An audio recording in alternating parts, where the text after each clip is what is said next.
We're going to turn to new detail this morning on the deadly turbulence aboard a Singapore Airlines flight. The NTSB is joining the investigation into the incident that killed one passenger and injured dozens more. Transportation correspondent Gio Benitez joins us now with more. Good morning to you, Gio.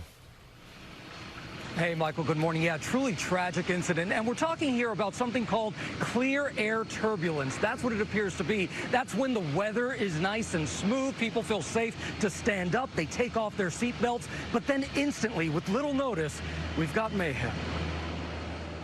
This morning, the NTSB heading to Southeast Asia to investigate that deadly turbulence incident on a flight from London to Singapore that killed one passenger and sent at least 104 others to medical centers. The images are dramatic. Passengers being taken off on stretchers, treated under tents on the tarmac. Inside the plane, oxygen masks dangling from the ceiling, dented overhead bins, blood on the back of a seat. Passengers seen with cuts and bruises, bottles and food all over the floor. It was really, really quick, which is why, I think nobody could really respond to it. The plane started shaking, but, it kept getting worse and worse and worse. Zafran Azmir was on board that flight. I saw people from across the aisle just,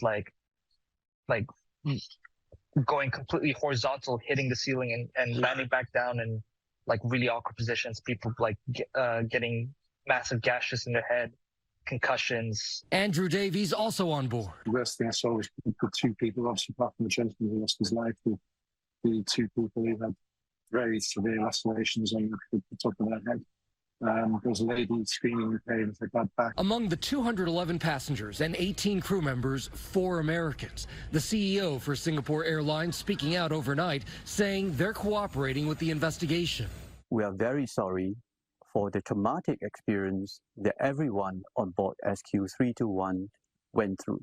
Here's what we know. The plane was flying from London to Singapore, but hit an air pocket over Myanmar. While it appears the sky may have been clear, the sudden turbulence made the plane drop 100 feet, then climb 300 feet. The people inside experiencing rapid negative and positive G-forces. And if they didn't have a seatbelt on, they would have hit the ceiling, then slammed into the floor.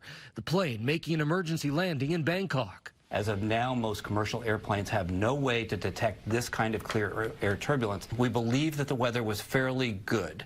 We believe that the airplane had its weather radar on. The seatbelt sign apparently only came on a few seconds prior to hitting this turbulence. 2 of the injured Americans. At least 6 passengers injured so badly that they are in critical condition this morning. The passenger who lost his life, 73-year-old British national Jeff Kitchen. A Bangkok airport manager says they believe he may have suffered a heart attack, but that has not been confirmed.